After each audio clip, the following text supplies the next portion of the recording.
In today's video, I'm doing a book review featuring Plants with Benefits by Helen Yoest.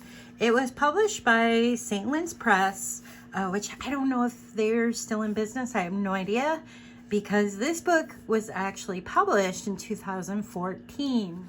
I originally did a book review featuring this on my blog way back in 2015. I can't believe it's been that long. And I had the honor of meeting the author at quite a few different garden events because she was a fellow blogger as well as an author and a home gardener and educator. So here we go. I wanted to redo the video just because the post that I didn't feature a video, and I really want you to see what this book looks like because it is older, but the information in here, there's so many fun facts, and you just will be inspired, as I was when I looked at my blog and I saw I didn't do I wanted to do a video for my book review just so you could see.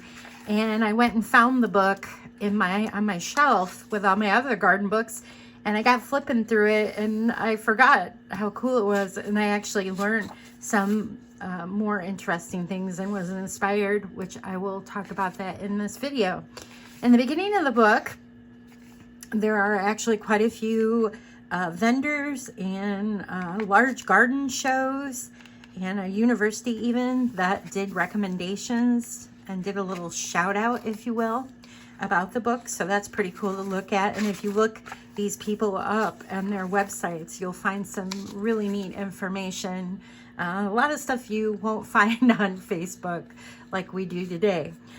So I don't know how many pages is in this book. There are roughly, let's see, 146, 47 pages. It's a nice size, as you can tell. It's not huge. It's a hardcover, which is really awesome. I know I'm rambling on a little bit, but here is another fun recipe I love. It's the quinoa salad, and I'm not going to give you the information there. You're going to have to buy the book to check it out, just because it's a charming book. And, you know, I know you can Google things and look online and find a lot of information like this, but you can't get at the author who has studied this and who grew quite a bit of the things mentioned in here, and it's outlined. And she did all the research for you from a personal perspective. Not to mention, it's nice to have something in your hand just to flip through. It's kind of cold and dreary here where I'm not outside right away this time of year.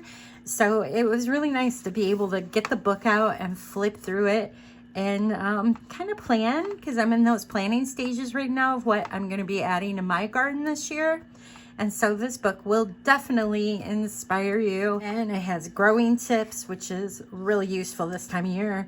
I highly recommend arugula. It's super easy to grow even this time of year. You can actually grow those as a microgreen inside your home with all the lights that are available today, if you have poor lighting and things like that. I also love how there's not every page, but a lot of them have really awesome recipes. This is one I've been using for a long time, and it will inspire you to try growing your own arugula. I really do believe that. And let's see, I'm just going to flip through. I'm not going to talk about every page just because I don't want to ruin it, but for you, if you purchase it, the basil section's really every page is interesting, actually. A few of these really stand out to me, like, because even now I have about 4 different basils that are growing here, even though it's January here in Ohio. So I can still make recipes like this, the pesto. That's always a favorite. It's just neat reading her opinion and also fun facts that she found out about each one of these plants and how they are beneficial to you, your health, and just getting the right nutrition.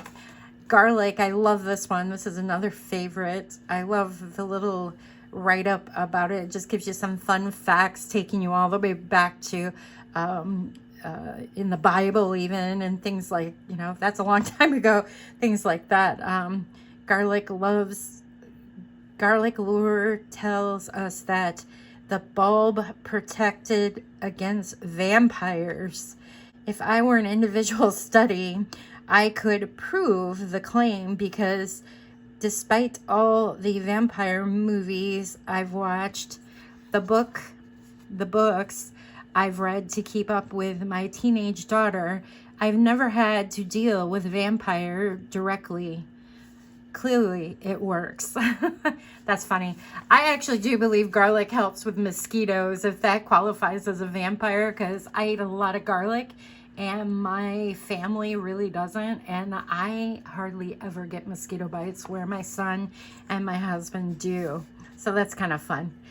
It's just a neat personality book, and Helen really shines through on this, what I knew of her from years ago. Just a wonderful individual. This is another recipe. I love lavender, and you could do this too. Lavender has so many benefits for your health and mental health as well. And but you want to watch it if you're diabetic. There's a lot of sugar and butter in this, but it's still a great cookie. That was probably the first lavender cookie I ever made. Let's see, mint. Oh, it's just got everything. Isn't it just a cute book?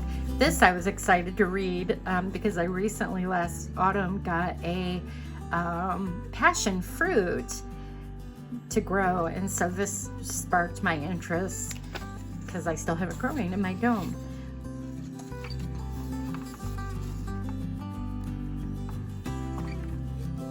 Thanks for checking out my video today featuring Plants with Benefits by Helen Yoest. It was published by St. Lynn's Press, and I hope you consider purchasing this. I will leave my Amazon affiliate link in the comments and in the description.